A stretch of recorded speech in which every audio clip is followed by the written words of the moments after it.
여러분 안녕하세요. 여러분의 과학선생님 김사트입니다. 자, 이번 시간에는요, 바로 지난 시간에 이어서, 지난 시간에 우리 방금 기단에 대해서 배웠잖아요.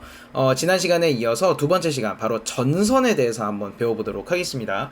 자, 전선이라고 하는 것을 먼저 이야기하기 전에요, 전선면을 먼저 이야기를 하고 싶어요.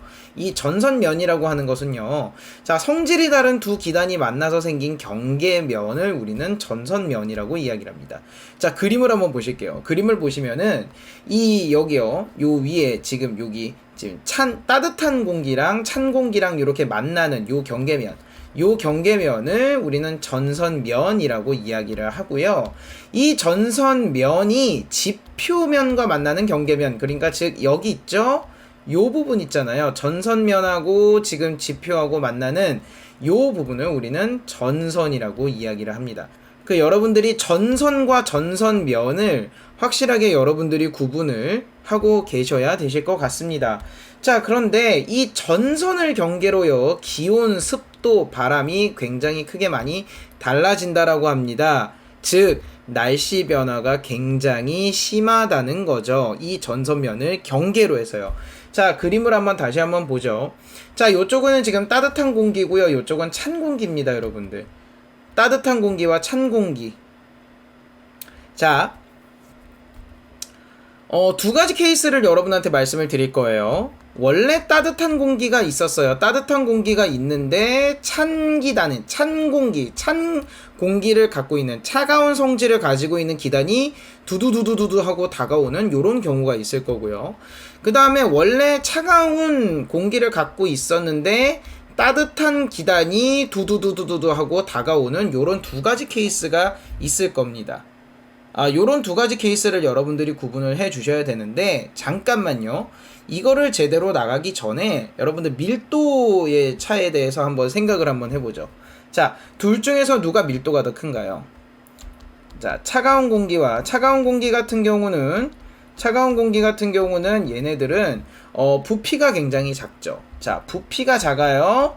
부피가 작습니다. 부피가 작다 보니까 얘네들은 밀도가 크게 됩니다. 밀도가 크게 되고, 자, 그러다 보니 얘네들은 아래로 가려는 성질이 있어요. 반면에 따뜻한 공기는 부피가 큽니다. 자, 부피가 크고요. 부피가 크다 보니까 얘네들은 밀도가 작습니다. 밀도가 작아서 얘네들은 위로 가려는 성질, 요거를 갖고 있게 되겠습니다. 이거는 여러분들 다 알고 계시죠? 네, 요거는 알고 계실 거라고 생각은 드는데, 자, 그러면 제가 요거를 좀 줄일게요. 제 얼굴 뭐 필요 없잖아요. 그죠? 요걸 조금 줄이겠습니다. 자, 차가운 공기가 따뜻한 공기로 옵니다. 차가운 공기가 따뜻한 공기 쪽으로 이제 두두두두두 오고 있습니다. 자, 그러면은 여러분들 보세요. 찬 공기는 따뜻한 공기의 위쪽으로 올까요? 아래쪽으로 올까요? 아래쪽으로 오겠죠. 찬 공기는 얘네들은 지금 아래로 가려는 성질이에요. 따뜻한 공기하고 차가운 공기 둘이 만난다면 얘네들은 아래쪽으로 파고들 겁니다. 그죠? 자, 반대로 한번 생각해 볼게요. 따뜻한 공기가 차가운 공기 쪽으로 올 때는 얘네들은 차가운 공기의 아래쪽으로 올까요? 위쪽으로 올까요? 그렇죠. 위쪽으로 덮어버릴 거예요.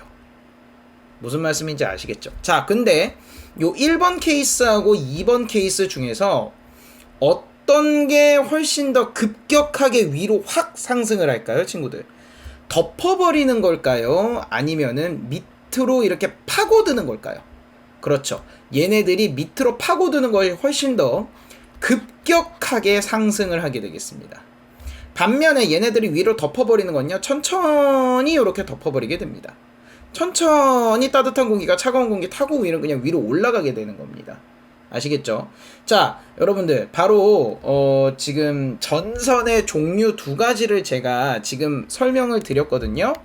한번 좀 보시죠. 자, 일단은 요거 실험부터 먼저 좀 보겠습니다. 요 실험, 찬물하고 따뜻한 물을 두 개를 다 해놓으면은 두 개를 칸막이를 이렇게 막아놨는데, 얘네들의 칸막이를 풀르는 순간 찬물은 아래쪽으로 가려고 그러고요, 따뜻한 물은 위쪽으로 가려는 이런 성질을 보이고 있다. 제가 아까 지금 말씀드린 바로 이 밀도 차에 의해서 이러한 현상이 나타나고 있는 겁니다. 자, 그러면 여러분들한테 전선의 종류에 대해서 쭉 나열을 한번 해드리겠습니다. 자, 한랭전선, 온난전선, 폐색전선, 정체전선입니다. 다시요. 한냉전선, 온난전선, 폐색전선, 정체전선, 이렇게 네 가지를 말씀을 드리려고 합니다. 자, 친구들, 요거 같은 경우는요, 한냉전선은 차가운 공기가 따뜻한 공기 쪽으로 이동하는 거예요. 자, 온난전선은요, 따뜻한 공기가 차가운 공기 쪽으로 이동하는 겁니다. 즉, 얘네들의 이름은요, 공격자의 이름이라고 생각하시면 굉장히 편할 것 같아요. 공격자의 이름이에요. 공격자를 이름으로 붙인 겁니다. 아시겠죠? 차가운 기단이 뚜두두두두두두 따뜻한 곳으로 올 때 얘네들이 한랭전선이라고 이야기를 하고요. 따뜻한 공기가 차가운 곳으로 두두두두두두두 올 때 요거를 온난전선이라고 이야기를 하게 되겠습니다. 아시겠습니까, 친구들? 그래서 공격자의 이름을 요거는 붙인다 라고 생각하시면 되겠고요. 폐색전선, 정체전선은 제가 조금 이따가 설명드리겠습니다. 자, 그럼 한랭전선부터 먼저 좀 가보죠. 한랭전선 같은 경우는요, 자, 찬 공기가 따뜻한 공기 아래를 파고들 때 생기는 전선입니다. 자, 보십시오. 찬 공기가 따뜻한 공기의 아래를 여러분들 파고듭니다. 찬 공기가 따뜻한 공기 아래를 파고들어서요, 따뜻한 공기는 급격하게 상승을 하게 됩니다. 급격하게 상승을 해요. 급격하게 상승을 합니다. 자, 이러면서 구름이 넓게 퍼져서 만들어지는 것이 아니라 위아래로 얘네들이 뭉쳐서 만들어지게 됩니다. 자, 이 구름의 이름이 바로 저군형 구름이 되겠습니다. 저군형 구름. 자, 저군형 구름이고요. 이 저군형 구름 같은 경우는요, 가장 대표적으로 소나기를 동반하게 되겠습니다. 요거 체크. 그래서 한랭전선 같은 경우는 전선면의 기울기가 굉장히 급합니다. 아래쪽으로 파고들기 때문에 얘네들은 전선면의 기울기가 급하게 되겠고요. 그 다음에 구름의 종류는 얘는 저군형의 구름이 나타난다고 방금 말씀드렸습니다. 이 저군형의 구름 때문에 좁은 지역에 소나기성 비가 계속해서 내리는 기상의 특징을 나타내기도 하게 되겠고요. 자, 이동속도 매우 빠릅니다. 한랭전선 이동속도 매우 빠릅니다. 예, 매우 빠르고요. 자, 그 다음에 전선 통과 후에 기온이 하강하게 되겠습니다. 여러분, 이거 왜 그럴까요? 전선이 통과한 다음에는 찬 공기가 들어오잖아요. 그렇기 때문에 전선이 통과를 한 다음에는 얘네들이 찬 공기의 영향을 받아서 기온이 하강하는 이런 특징을 보여주게 되겠습니다.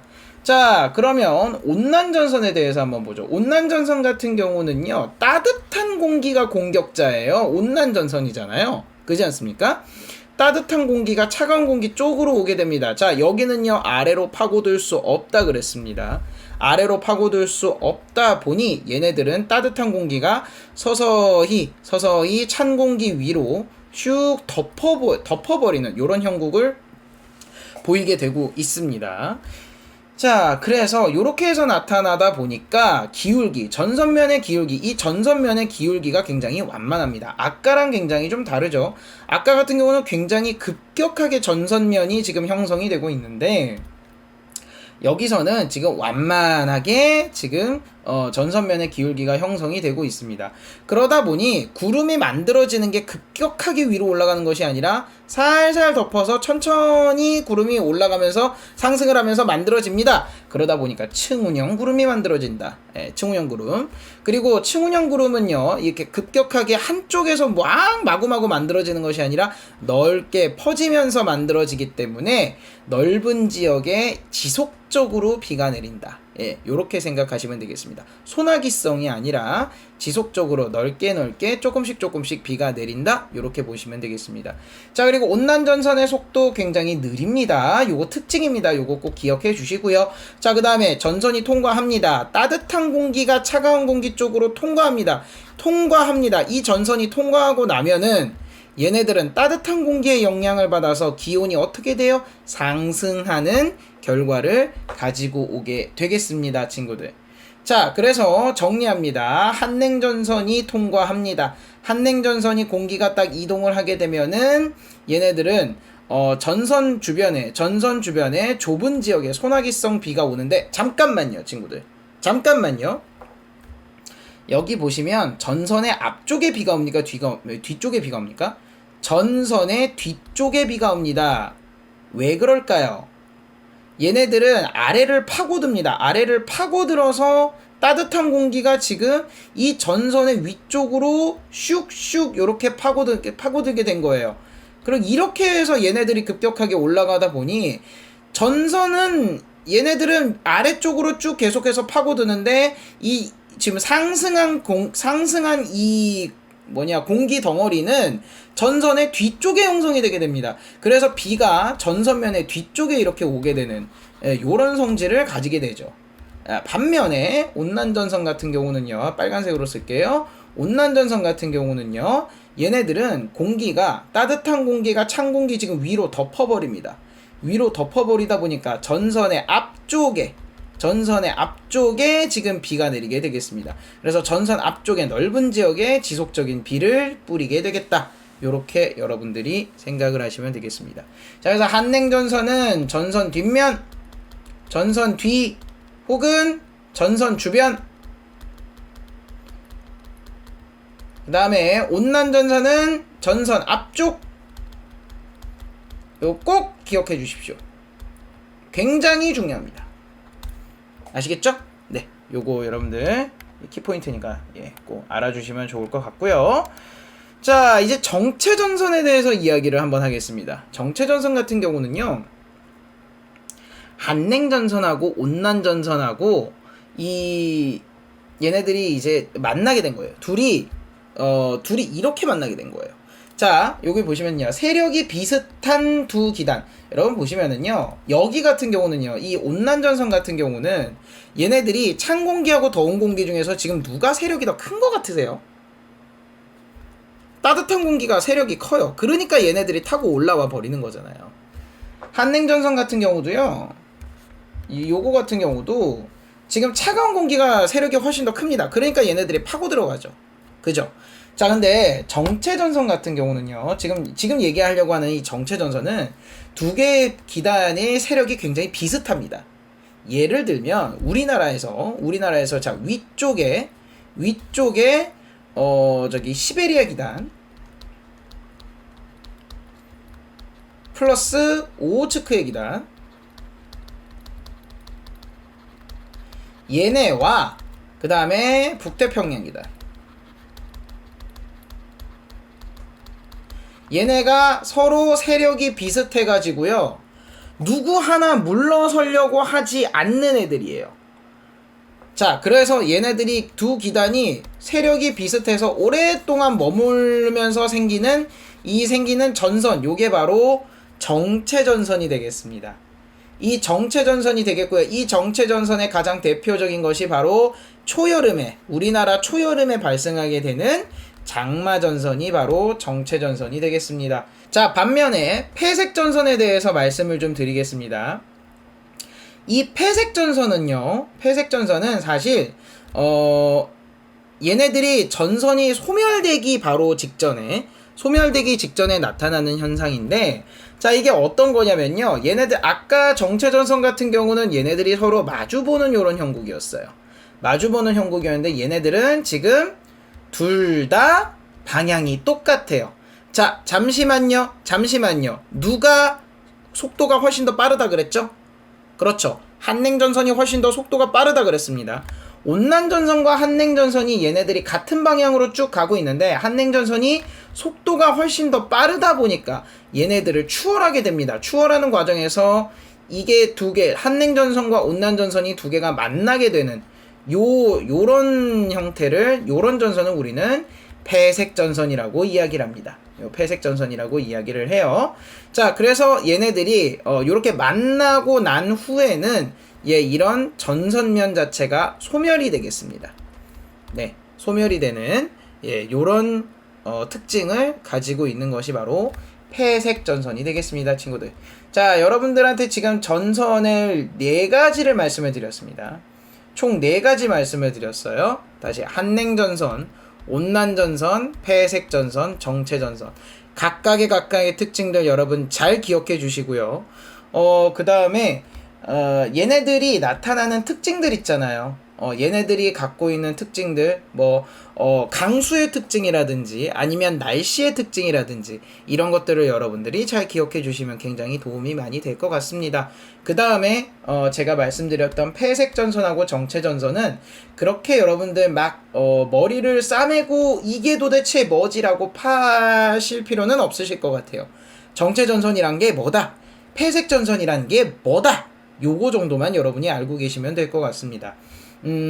정체전선 같은 경우는 서로 마주 보면서, 폐색전선은 같은 방향으로, 단 폐색전선에서는 한냉전선의 속도가 훨씬 더 빠르기 때문에 폐색전선이 이렇게 형성이 된다. 요거까지만 여러분이 알고 계시면 괜찮으실 것 같습니다. 네, 그래요. 오늘은 지금 이번 시간은요, 바로 전선에 대해서 제가 이야기를 했습니다. 궁금하신 사항은 질문해 주시고, 오늘도 여러분들 고생 많으셨습니다. 다음 강의에서는요, 일기도에 대해서 조금 이야기를 한번 해보도록 하겠습니다. 자, 여러분 수고 많으셨고요. 그러면 다음 강의에서 뵙도록 하겠습니다. 자, 수고하셨습니다. 안녕! 빠이!